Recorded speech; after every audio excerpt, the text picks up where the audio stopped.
It's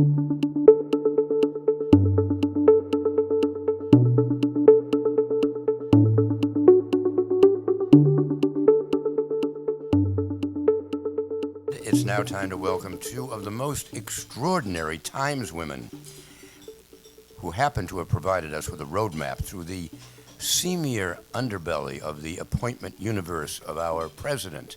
They realized some time ago that they were maybe genetically destined to chronicle the rise and horrors of Brett Kavanaugh. And thrown together as only the Times can to cover a major story, they uncovered actually an even bigger one. For it seems that, as they both wrote in the Times more than a year ago, and I quote, I'll always quote the Times, Kate grew up in Washington, D.C., not far from his childhood home, and attended a sister high school there. Robin was in his undergraduate class at Yale. But why should I go into any of this? Thanks to the diligent efforts of our former president and longtime governor, Mike Candel, we have both of them right here, Robin and Kate. Thank you so much for having us. We're happy to be here among our brethren and looking forward to your questions about the journalism or anything else that might come to mind. So we thought, since we don't have a moderator, we might just kick it off by telling the story of how we came to do this book and a little bit about what we found. Yeah, well, that's always a good place to start. So just a very quick background. Robin is a Times veteran, been there how many years? 25 in May. 25 in May.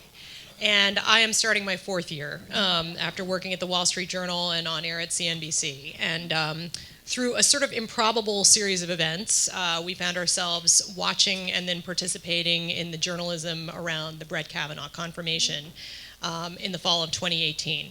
And that happened because of our personal connections to the story. My having grown up in Washington, Robin having been in Brett's class as an undergraduate at Yale.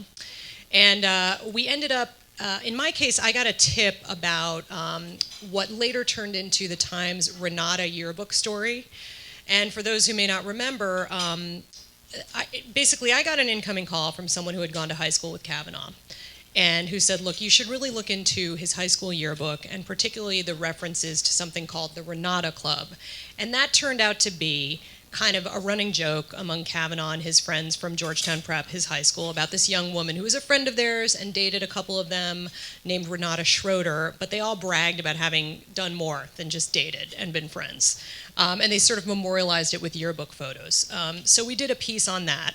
And at the same time, Robin was, do you want to just fill in the blanks? Yes, I was starting to hear things from classmates as well, mostly about Deborah Ramirez, who, as you may recall, was the second allegation that surfaced during the hearings. And there was clearly some buzzing going on around inquiries in the Senate among certain senators about these Deborah Ramirez allegations, which ended up being somewhat dwarfed by the Christine Blasey Ford accusations, but ended up also being material and in an area of exploration for us, as well as obviously for some of the people who were trying to get to the bottom of these accusations when Kavanaugh was being evaluated.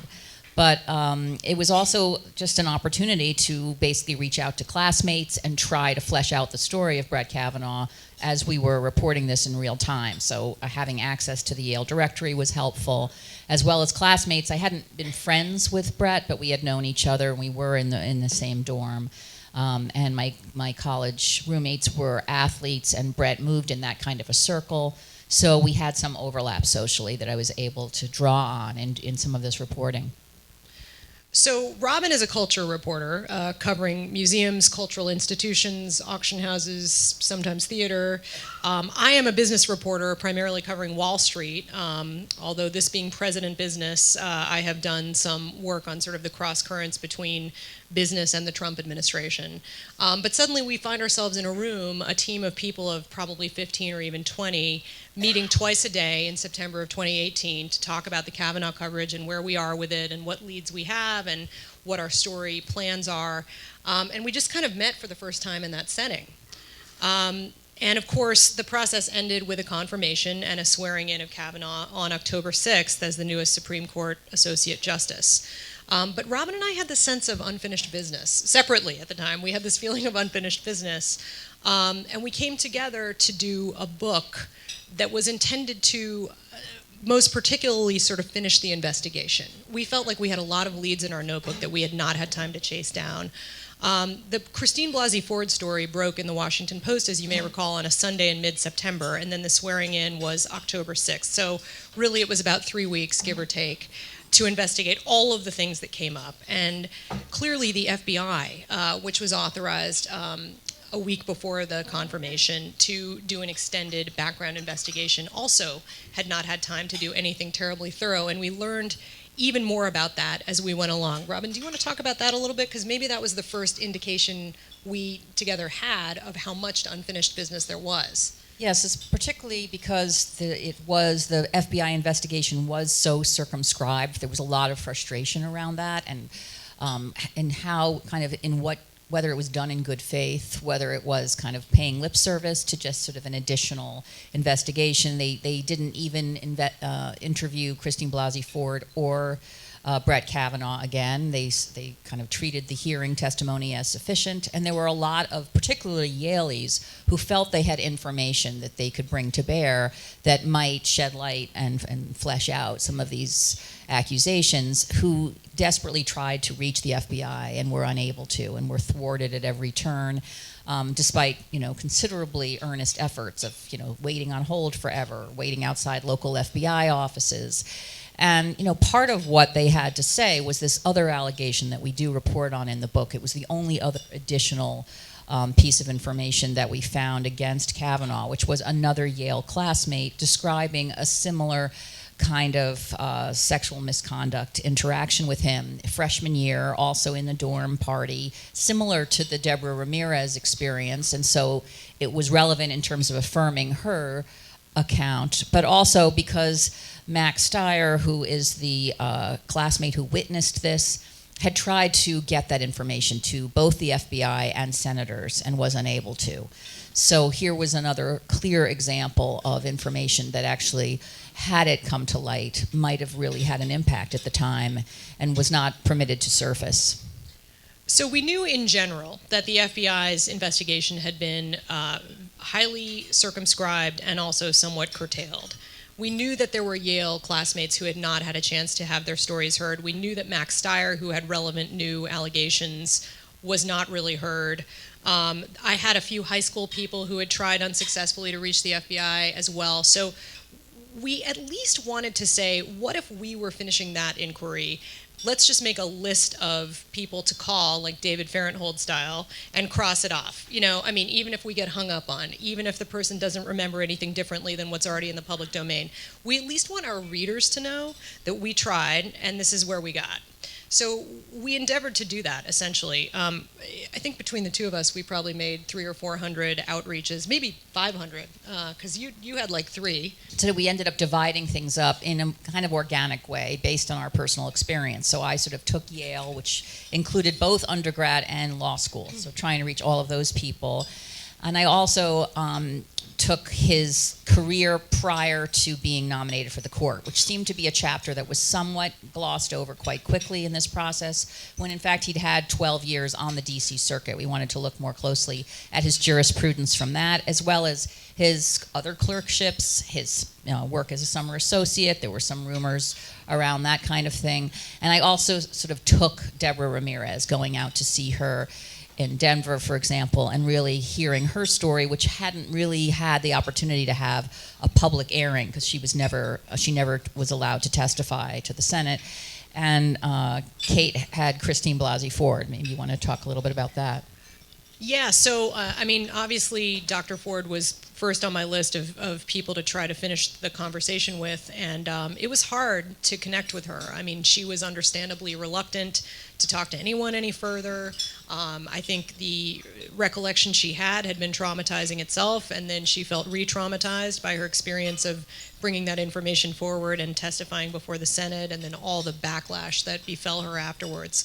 So slowly and doggedly, and with the help of some intermediaries, I managed to get a meeting with her. And her story was never materially different than what you all would have known at the time. But what I did ask her was, is there anything that you weren't certain of, so you didn't want to say it out loud in a Senate hearing, but you thought maybe was the case, that would serve as an investigative lead for someone like me? Like any other details about the house where you were allegedly assaulted? Any other details about how you might have gotten there or gotten home? What are the contextual details around just more information on how you knew Brett Kavanaugh and so on? And I found that to be the most helpful. So I took the parameters she gave me and I started looking for that house in earnest. I also was able to figure out more about how she interacted with that group of friends, with Kavanaugh and his friends from Georgetown Prep. It turned out that her friend Leland Kaiser, who you may recall was the other woman that was alleged to be part of the evening where the assault occurred, dated Mark Judge, who was Brett Kavanaugh's good friend at the time and allegedly was in the room when the assault occurred. So there were some interconnections there that I hadn't really known about previously.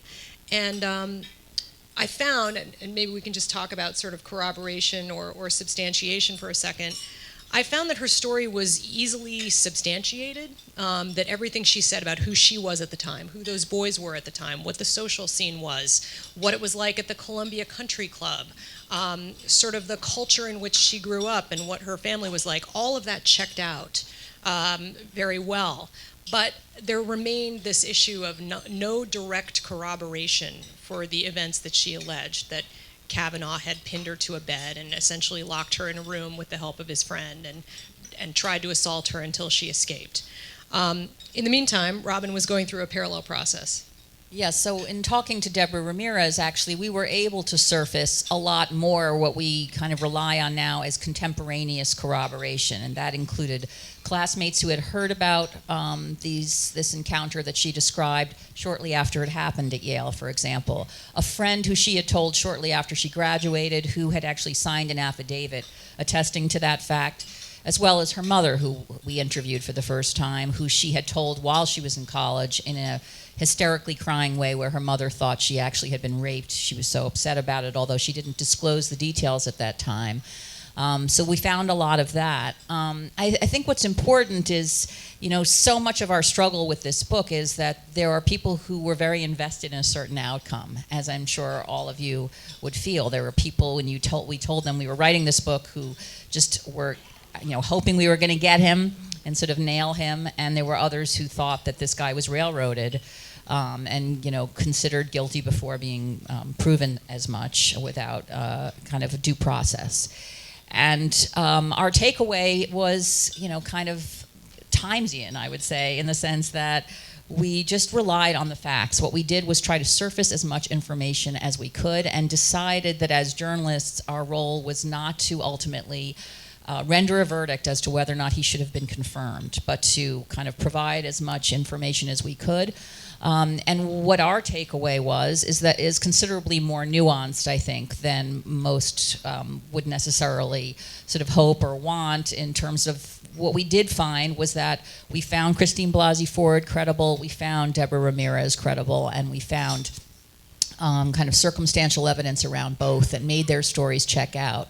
What we did not find, however, was a pattern of misconduct post-college. And that is important, as some of you may know from these Me Too stories. There usually is a real kind of domino effect where you sort of hear from one person's account, and that leads to another, which leads to another. It makes me mention this piece that I just did on Friday about a museum director in Pennsylvania. And we ended up interviewing 9 women who have had experiences with him, and even since we published on Friday, more have come forward. So there's just that pattern of predation we did not find in the case of Brett Kavanaugh. Now, I think that our book does inform why that is, which is perhaps that he got his act together because he had great ambitions for the high court. And sort of cleaned up his act, or perhaps he just matured, and that was sort of an infantile behavior then that he evolved out of. We kind of posit both possibilities, but it is kind of a complicated picture in the end that we found. everything she said, but also, I mean, even as we sought firm answers to did the Ford account happen or not happen, did the Ramirez account happen or not happen, who was Brett Kavanaugh, what kind of a guy was he? We were trying, as we searched for those answers, to at least establish what was the milieu in which he operated.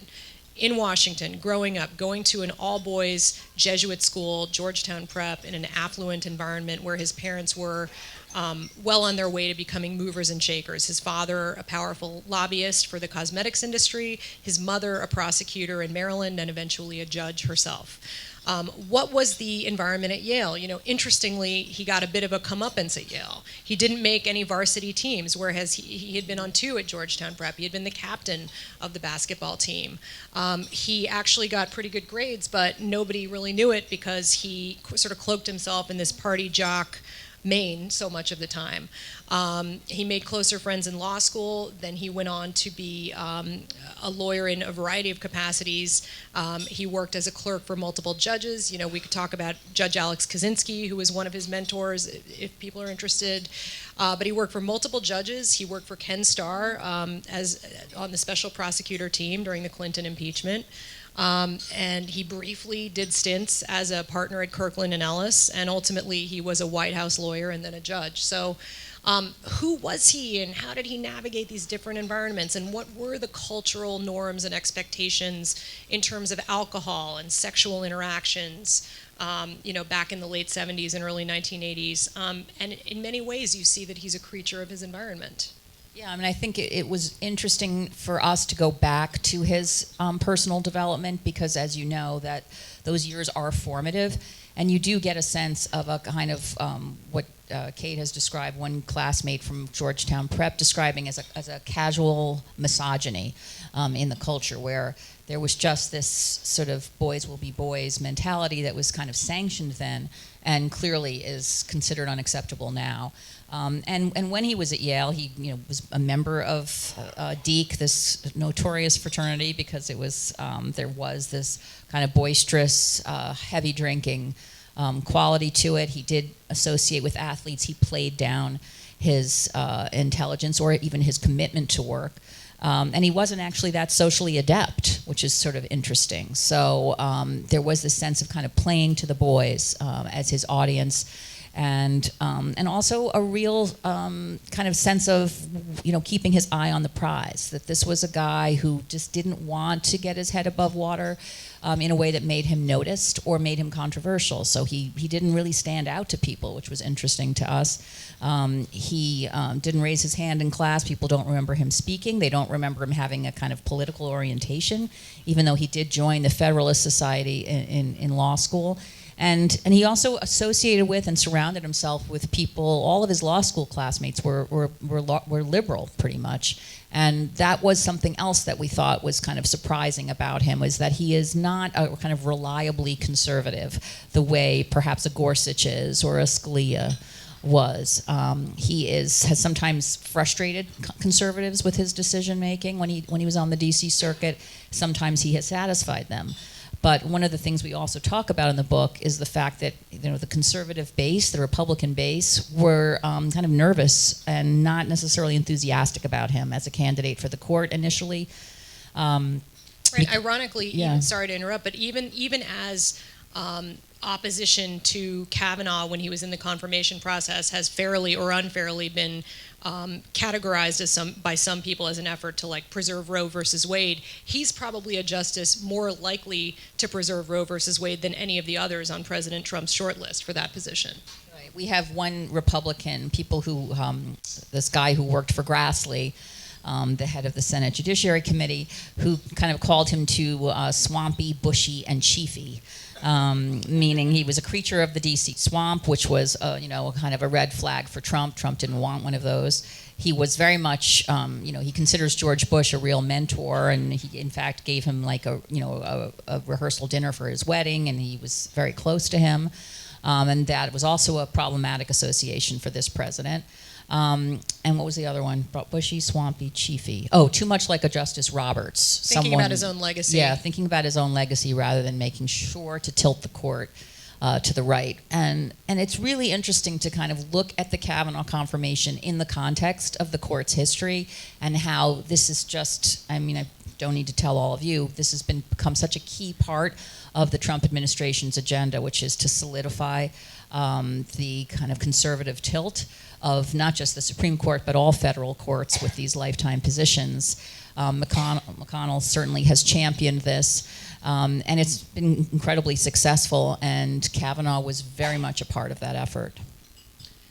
You know, I think it should be said, too, that even as we contextualize young Brett Kavanaugh's behavior as sort of, in some ways, being very much in step of the environment he grew up in, the women's behavior is the same. I mean, to hold Dr. Ford, for example, to a modern standard in terms of reporting the behavior or confiding in someone, that was just not likely or arguably even possible for someone like her at that time. Deborah Ramirez, her experience doesn't make nearly as much sense in sort of isolation as it does in a broader cultural context of sort of who she was, how she grew up, what her experience was more broadly at Yale, and why having a moment of sort of alleged indecent exposure, if you will, by Brett Kavanaugh and having him and friends sort of allegedly laugh at her when she was made uncomfortable was so scarring.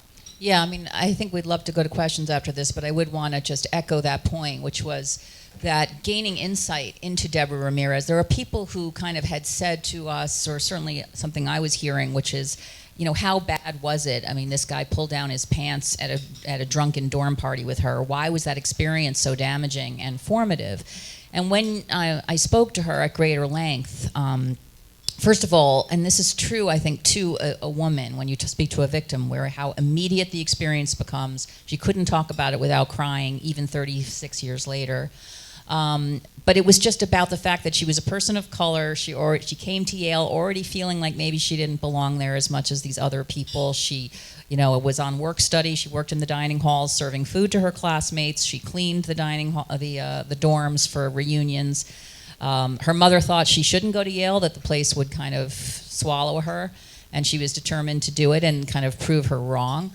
So she gets to Yale, and within a few months of having started there, this happens and kind of affirms her sense of inadequacy in a way that really did make her feel like she didn't belong.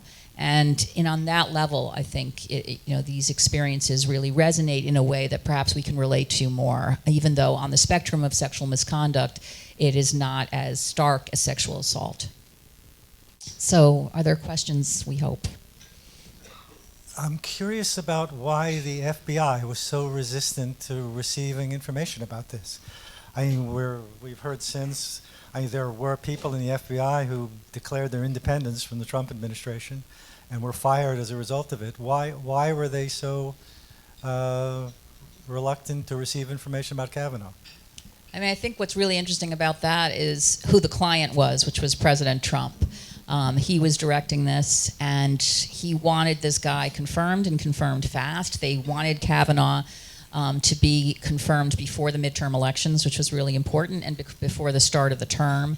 So there was no real interest in having this drag out, and there was great concern that it would drag out indefinitely, and who knows what else would come out of the woodwork, which was part of why they didn't want Deborah Ramirez to testify, was they felt like we might be adding credence to these allegations. And you might also want to talk about McGahn's directive as the White House counsel at the time. Yeah, I mean, there's an interesting backstory in our book about this.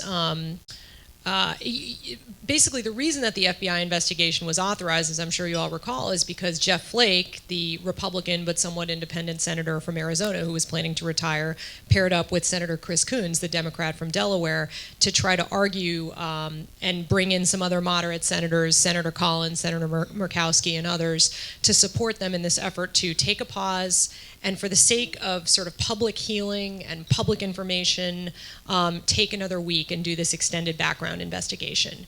So they managed to have that happen.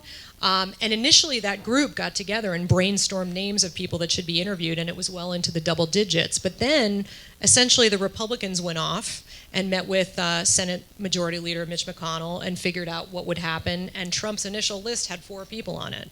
I mean, I think it was Leland, Mark Judge, Deborah Ramirez, and I can't recall maybe PJ, who was the other Georgetown prep boy that was allegedly at the Dr. Ford party.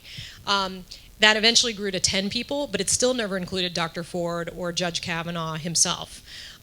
So immediately you see maybe a well-intentioned sort of bipartisan effort devolve into very partisan politics. And there was this phone call where Senator Coons called Don McGahn, who was the White House counsel at the time, and was sort of directing this on the president's behalf, and essentially said, how is this being done? And McGahn said, it's being done by the book. And Coons said, well, what book? And McGahn said, well, I meant that it's all being done according to Hoyle, or, words to that effect. And there was no book. And Coons was really never brought back into the tent. And it's also worth adding that Deborah Ramirez did describe her FBI interview with local FBI agents in Denver. It was actually in Boulder. And when they were leaving, after talking with her for 2 hours, said, we find you credible, but our hands are tied. Essentially, we can only do as much as we're told to do. So there was this sense that the FBI was not really operating independently. They were doing so at the behest of the Republicans, and they only could do so much. Ladies, back here. Hi. You've both said that you found the testimony of Dr. Ford and Ms. Ramirez to be credible. How would you rate the credibility of Justice Kavanaugh? So I had the task of watching that hearing like a bunch of times, and Robin did too, but we sort of went line by line through what he said and tried to compare it against what we knew to be true. And what we found is, what is your term, that he navigated the truth?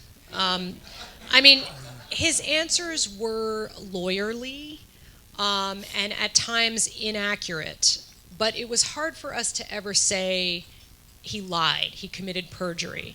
Because in so many of these cases, we don't know what's in his head. We don't know what he does or doesn't remember. Events may have happened, but he was under the influence of alcohol and doesn't have that memory anymore.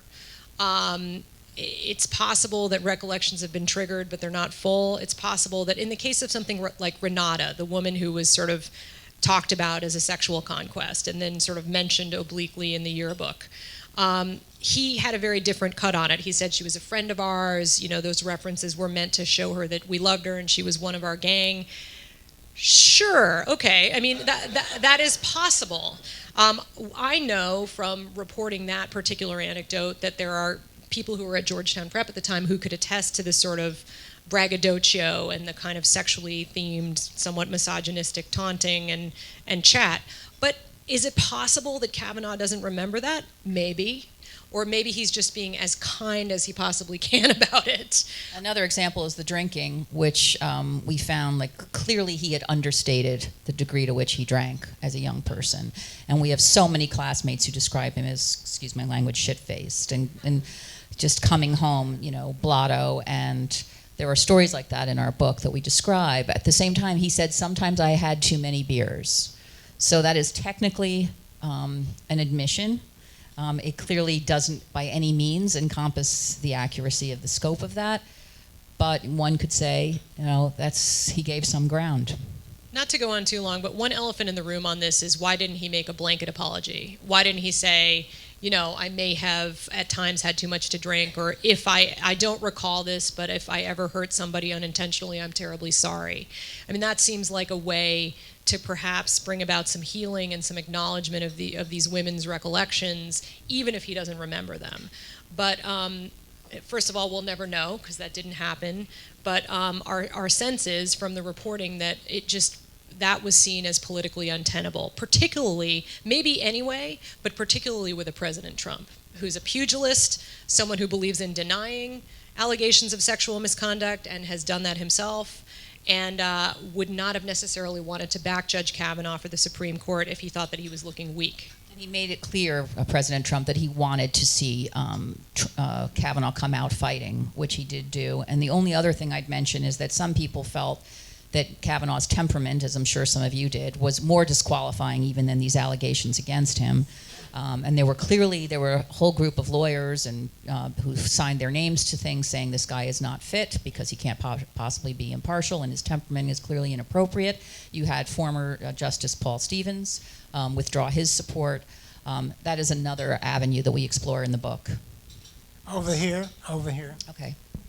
I think you said earlier that you did find people who felt that Kavanaugh was railroaded. I wonder if you could give us a sense of where they came from, who they were, and what their rationale was for taking that position. This was something, why don't you do that? Well, I was just going to say, people just point to the lack of corroboration for Dr. Ford. And in terms of Deborah Ramirez, in the course of our book, Robin found 8 people who could corroborate it, either having heard about it, not being in the room necessarily, but having heard about it a day or 2 days afterwards in real time at Yale, or within a year or 2 or 3 years. So, but the lack of direct corroboration really bothered people. And there were other things that people drew on, including the political activism, for example, of Dr. Ford's lawyer, Debbie Katz, who is certainly an unabashed advocate for women and certainly one in favor of preserving Roe versus Wade.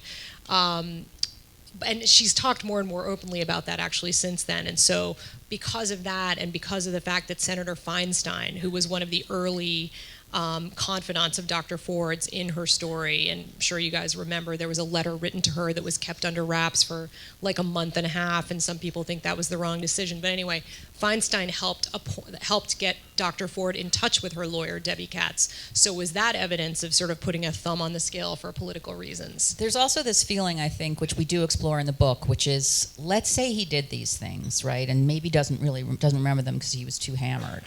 So then you have, what do you do with 17-year-old behavior? And is there such thing as kind of redemption? And, should somebody be disqualified for life because of behavior they did, prior to being of age? And that is, I think, a difficult question. There are some who felt like if that's in your character, it always will be. There are others who felt that it is, possible for people to change and see the error of their ways. One thing we discuss is how Kavanaugh hired women, made such a point of hiring women as a judge in a really meaningful way. Maybe that was for the optics, or maybe there is some sense of him kind of mending his ways and trying to really do right by women in a way he felt he didn't in the past. I think it should also be said that we have yet to see any reason that would have motivated Dr. Ford or Debbie Ramirez to come forward it's complicated with Ramirez. She didn't really come forward until she had to, but to make their names known, to speak on the record, other than a feeling of civic duty or a desire to tell the truth. I think their politics do not align with President Trump's. I think that's safe to say. Say what Christine Blasey Ford's donations amounted to. I forget, I think it was $85. In the last 10 years, she's given like $85, and there was a chunk of that, maybe $25, that was earmarked for Bernie Sanders. She marched in a march for scientists. She is a scientist who teaches psychology at Stanford and Palo Alto University. She marched in one of the marches on Washington shortly after Trump's inauguration. So I think clearly, Trump is not her guy, but she and Debbie have faced a fairly terrible backlash, including threats of violence, security issues, hate mail. Dr. Ford has not been back to the classroom. And I can tell you, based on personal experience, she does not enjoy the limelight or talking to journalists. So, it could be that recollections are wrong. It could be that they didn't realize what would happen if they came forward, and perhaps they had some political goals that they haven't admitted to. But it's hard to see what the benefit is for them. My question was about Dr. Ford. I had heard that she and her family were still at risk. And I don't know about Debbie Ramirez, but could you tell us a little bit more about what their lives have been like since Kavanaugh was confirmed?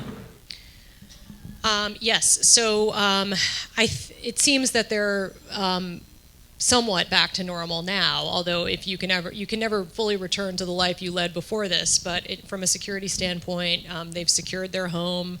She was traveling with bodyguards for a while. They moved out of their house on a number of occasions. I was in Palo Alto meeting with her about a year ago, and I was out there for a week and met with her 3 different times and saw some of her friends while I was there. And during the course of my week, she had to leave her home and go to a hotel with her 2 sons, who are adolescents, because of a credible seeming threat. So that has gone on. She is doing research, which has always been an active part of her professional work, but I think her experience in the classroom of having a journalist actually come in, and to be fair to that journalist, I don't think they pretended to be a student, but I think Dr. Ford mistook the journalist for a student and was very rattled by the person coming up to her and asking her questions. She hasn't been back since then. So I think it's been very devastating for Dr. Ford, and I think she continues to deal with sort of the emotional fallout of that. And she and her husband have sought to just keep things as normal for their children as they can. But I think I would also say that there's a real mixed takeaway from this for victims or alleged victims. That yes, there is some closure, and I think there are people who feel like they wouldn't do it any other way in terms of speaking out. But in terms of the personal cost, I don't think it's entirely clear. Certainly, for our impression is for Blasey Ford, there are days when she feels very good about having done it, and there are days when I think it's a hard thing in terms of what it's wrought. Deborah Ramirez had an interestingly more positive experience, I think partly because she wasn't as sort of raked over the coals publicly, where she said to me that there's so much good that came out of this, there's so much good yet to come. And I think that's because there was this sense of victims saying, you made me feel less alone. There was an outpouring of support for both women. Deborah Ramirez, as I describe it in the book, just sort of took out these scrapbooks she has of all these letters and emails that she's received. And I think there is a feeling of making change. And certainly they have contributed to a level of awareness that's really important. On the other hand, there are those who say that Blasey Ford sort of is an indication of really the backlash against the Me Too movement, of it having gone too far. So I think it's a mixed bag. If, as you say, Kavanaugh was not such a reliable conservative choice, why did the Trumpies turn to him in the first place? If he couldn't be depended upon. Well, he had a big supporter in Don McGahn, who was importantly the White House counsel and had known Brett in sort of Republican lawyer circles, and they had worked together in the White House together, right? Yes. So, I think President Trump is one who listens to certain confidants when they have his ear, and that was the case here with Don McGahn and Kavanaugh. I think Kavanaugh was not on the Trump campaign list of potential Supreme Court justices, which Don McGahn helped put together, or did put together. But that had more to do with politics. I mean, Kavanaugh was a swamp creature, as the Grassley aide pointed out, and we talk about this in our book. He was not in a swing state. He was not from a place where candidate Trump particularly needed to curry favor. So that omission is not necessarily as telling as it might seem at a first glance. Also, I think, Trump wanted to make sure he could win this. I mean, he could get somebody through, and there was a feeling that, this was a safer bet, less polarizing than, let's say, an Amy Coney Barrett, who was clearly anti-abortion. There was a feeling that, Kavanaugh was going to be a smoother ride. One final point on that. I mean, it may seem hard to think back, but Kavanaugh really enjoyed a good degree of goodwill in and around Washington leading into this. People thought he was a fair judge, a thoughtful guy, hardworking. His current and former clerks loved him. He had plenty of friends who were Democrats. He's sort of culturally enmeshed in Washington, socially enmeshed in Washington. He's chummy with Elena Kagan, Justice Elena Kagan. And so he had a lot of important relationships, and it seemed, to Robin's point, like the expectation would be for a lot of goodwill and perhaps an easy sail. Trump is also very impressed by the Ivy League, and that was the fact that that Kavanaugh had those bona fides. He was impressed. This wasn't my question, and it still isn't, but I hope you'll get to Bill Barr's role in Kavanaugh. My question is, I realize the story was really moving fast, but did you or the Times editors ever contemplate doing a sort of an omnibus investigation of the sexual harassment claims that have been filed against the Senate Judiciary and the Republican leadership over the years?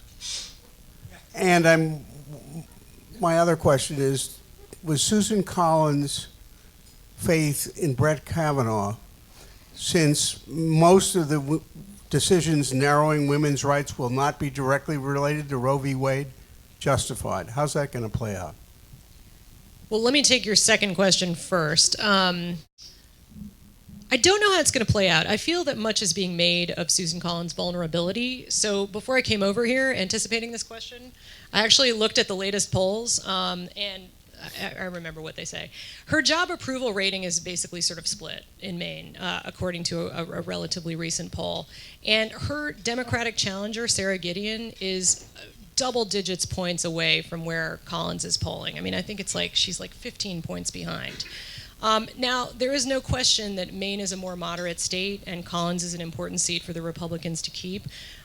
So she's going to be sort of making political calculations around impeachment and so on. But to your question, I have not heard that she did anything other than seriously consider this and sort of come out on the one side. I mean, I think that she clearly was conscious of the politics in her state, and they continue to be an issue in her Senate re-election campaign. But I don't, it's sort of like with Kavanaugh, I mean, not being in her head, I don't know what she truly thought. My question is sort of what's Kavanaugh's consideration of Collins? Now? What does he think of her? How's that going to factor into his decision-making? In what sense? Any promises he allegedly made to her during his confirmation? Oh, I'm not aware of anything there. I mean, basically, he just, when they talked about Roe v. Wade, apparently on his kind of going around and meeting people, he talked about honoring precedent, and she found that reassuring. You know, whether or not he finds a way to honor precedent and overturn Roe v. Wade, I think remains to be seen. In terms of your first question, I would say that, you know, the Times continues to cover these Me Too stories. We're now at a moment where there've been so many that we have to think about, you know, how high the bar is, and because we can't do all of them. And so I think that, you know, it's a number of factors. I mean, even in this case that I referred to of this Pennsylvania museum director, even though it was an egregious example, he's kind of a nobody. So for the Times, you know, we sometimes think about it as like taking a hammer to a fly, which we don't really want to do. He's not the director of MoMA, and we're taking somebody down like that, and we have to be aware of that responsibility. On the other hand, this was a pattern of behavior that we felt was a template for others and raised institutional questions about how he went from one museum to another. So I think things have to rise to a level of importance in terms of evaluating which of these stories to do, and we're certainly, you know, open to doing them on an ongoing basis, and we have a tip line, and a lot of stuff is coming through that way. And I think people know now that journalists are an avenue towards bringing this stuff to light, so that even if the legal channels don't necessarily work, that, you know, there are reporters willing to listen. Question over here. I planned to read your book, but I haven't. Did you all get into just the issue of alcoholism and its dynamics and personality change and things like that? So we didn't get into a lot of the sort of biochemistry of alcohol, but we did certainly talk about its prevalence during Kavanaugh's upbringing and his college years. And, you know, what's interesting is I spoke to a lot of alumni of Georgetown Prep and also some of the girls' schools, Holton Arms, where Dr. Ford went, and others who interacted with the prep guys. And, you know, it actually seems like the Kavanaugh era, which was late 70s, early 80s, was a little more freewheeling even when it came to alcohol than his predecessors 4 or 8 years earlier. The 1980s was the time of the war on drugs, and so just this anecdotally, alumni told me that parents were much more focused on drugs than alcohol, and there was this sort of live and let live mentality, and these huge keg parties. I mean, I came through the school system 10 years later, so it was clearly different, but still common to have keg parties then, and still common for people to go to beach week and have an essentially unchaperoned week in a condominium on the Maryland shore where nothing good happened with a bunch of high school students. You know, Kavanaugh's group almost kind of turned the kegging into like a competitive sport. I mean, they had this 100 keg club, so he and his friends were hoping to consume 100 kegs of beer in their senior year, and they kept track of it in the underground newspaper with a tally. And, you know, there were concerns at the board level at Georgetown Prep and among parents about excessive alcohol use. There was a meeting the fall of his senior year with the board about it, and then the Montgomery County Police were asked to come to the school and talk. So clearly it was a thing, and that continued on at Yale. Yeah, there was a game at Yale called Tang, and it was like how much you could drink, how quickly. And also this frat was emerging at the time. But I think we also do explore this idea of blackout drinking, which I think some people are confused by, that it means passed out, but it really does, you know, involve memory. And, you know, that he may very well have done these things and have no memory of them. And so that kind of gives him deniability in a way where he isn't technically lying, but he really just has no memory of doing these things. But we do sort of recount several of these stories of people experiencing him kind of having crossed over the line. Over here, more maybe a little more personal. Can you talk a little bit about the partnership that you two developed over the last year and a half, or 2 years, where the high points were, the low points, and when you said it's never going to work, and you knew, and then more important, the point where you knew and why you knew that it was going to work? Yeah, it's interesting, actually, that question, because, you know, I call it a shotgun marriage. I mean, we met through this coverage. We, you know, had not met before at the Times. I've, you know, been there 25 years. She's been there 4, and she's 10 years younger. We went on The Daily together, to the Times podcast, to talk about our coverage when we were talking about the high school and college years. And there was something about the way that Kate spoke that made me feel like we kind of were on the same page. And I think there's also something about being at the paper where you know someone's ethics and standards are going to be the same in terms of, you know, how we're going to approach this reporting, the ethical standards we're going to bring to it. We, you know, really wanted to do this in a way that we felt we could stand by as New York Times reporters, even though this was not a New York Times project per se. And I think that gave me a lot of comfort.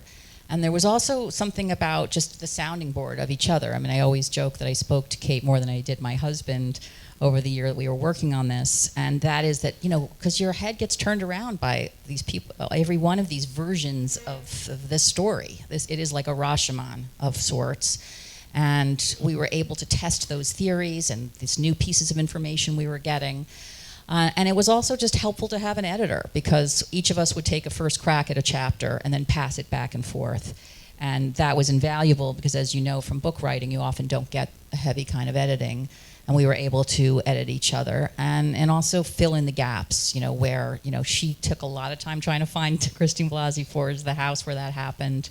I had to pick up the slack in other ways and vice versa.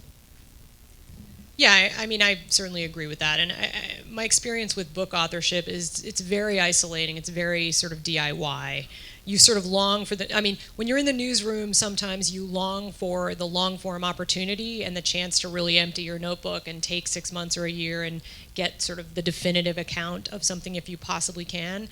When you're doing the book, you long for the collegiality of the newsroom and the ability to, like, hang up from a tough phone call and turn around and say to your neighbor, boy, that was challenging, and here's why, and what would you recommend, and just having that sort of built-in support. So I think for this book in particular, having two people with two different personalities who could kind of approach the same source, and, you know, at times when Robin wasn't having luck with somebody getting them to say that extra thing on the record, or, you know, get a meeting or whatever, I would step in, and vice versa. And it was huge being able to sort of workshop our impressions and our ideas and really our thesis for the book. I would also add that we're both mothers, and we both have daughters and sons. And there was a lot of that we were also exploring too, particularly since my son is a senior in college, imagining, you know, just having to go there in our minds if your son was falsely accused, which was sort of the harder head to get into. All of that, I think, was valuable. Hello. For the record, I don't believe this was an investigation that could have only been launched by the New York Times. But it was. And you do, I think, a very good job of it. So my question ultimately is, things that you discovered, including after the fact of Kavanaugh being accepted by the court, do you feel that some of the things that you have uncovered or learned more about and written about will in fact have effect going forward? That it might stay Kavanaugh's hand, that so much is publicly known about his background as a youth?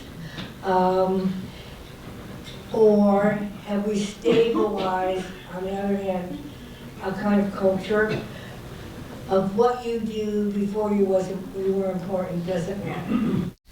You know, that is a great question.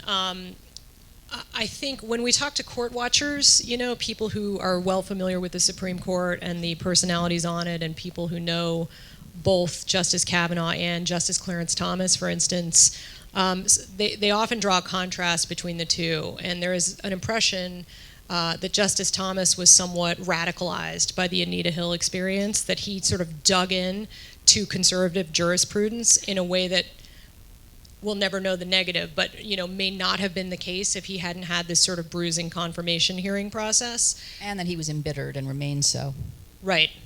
And that Kavanaugh, it's very early to know, right? He's only on his second term, but that he may well prove to be the opposite. That, like one of the people in our book said, he is sort of bushy, swampy, and chiefy. He is legacy-minded. He is going to want to have his decisions be perhaps even more carefully considered than they would have been before, so that this is not the main thing on his epitaph. And if you look at his jurisprudence so far, it is interesting. It's sort of predictably conservative in some ways. For example, agreeing and being part of a majority opinion that allowed President Trump's ban on LGBTQ, well, trans people in the military to be carried out by the Pentagon. Or essentially siding with the Louisiana abortion regulations that would restrict access for women to abortion. On the other hand, he authored a majority opinion allowing an antitrust case against Apple to go forward. And interestingly, he also authored the majority opinion that affected Curtis Flowers, the black man in Mississippi who was tried 6 times for a quadruple murder by a white DA, and the Supreme Court found that the way in which the jury selection had happened was racially motivated and a violation of Flowers' constitutional rights. As an aside, due to great journalism by these podcast folks at In the Dark, Curtis Flowers has had all these new factors come to light, and he is now free on bail. As a result of the journalism, but also that Supreme Court decision. I think it's also worth saying that, you know, Kavanaugh is paying the price for this personally, day to day, in his, you know, this Washington milieu in which he was so comfortable now. He's a bit of a persona non grata, and experiencing that, you know, people just when he goes out to eat, and I think that this is going to trail him in a way that perhaps sort of dogs his conscience, possibly. What's your assessment of Mitch McConnell's role in this? I mean, this has become Mitch McConnell's mission, and what you sort of realize is that the Republicans have been very smart and systematic about this, which is really just stacking the court with reliable conservatives. And it's one thing that Trump has kind of delegated out. He's kind of contracted this out to the Federalist Society and to Mitch McConnell with great confidence, and he sees that this is going to be perhaps the strongest part of his legacy. So, I mean, what's fascinating is to look at how effective Mitch McConnell was in blocking Merrick Garland from even getting a hearing. And now it seems like he's going to try to have kind of the same sort of strategy in terms of impeachment. He is, you know, a formidable force, and I think it's going to be, you know, going to take sort of a Democratic Mitch McConnell to really kind of rein him in. I'm taking the last question. How can you relate what you found in the Kavanaugh case to the impeachment proceedings about to begin? Well, we did. It's a great question, and we did an episode of The Daily on exactly this topic, where we interviewed this senior Republican aide who was involved in the Kavanaugh process, Mike Davis, and he talked about something called the dead chicken strategy, which comes from sort of a farm allegory that Justice Thomas told this aide at one point about back on the farm, if a dog killed a chicken on the farm, we would wrap the chicken carcass around the dog's neck so that the smell of the rotting carcass would prevent the dog from killing any more chickens. And somehow the dog is the Democrats and the dead chicken are the terrible lies and attempts at defamation that they make on good people like Kavanaugh and Donald Trump. I think one of the things we talked about on this episode that was fascinating is that there is this playbook. And when you start to look at these events through that prism, it is remarkable how it is employed in almost like a textbook way. It dates back to Clarence Thomas, the kind of high-tech lynching, indignation, and kind of calling this a circus and a national disgrace. These are some of the words that Kavanaugh employed in his own defense. And also this kind of strategy of deny, deny, deny, and make it about a partisan hit as opposed to dealing with the merits of the accusations. So there seems to be a real approach to pushing back on these kinds of accusations that was used in the Kavanaugh confirmation. You see it being used with impeachment as well, and I imagine it'll be used going forward. Okay, I guess that should do it for us. Robin, Kate, Thank you. Buy the book. It's great. And read it. Bubbo, read it.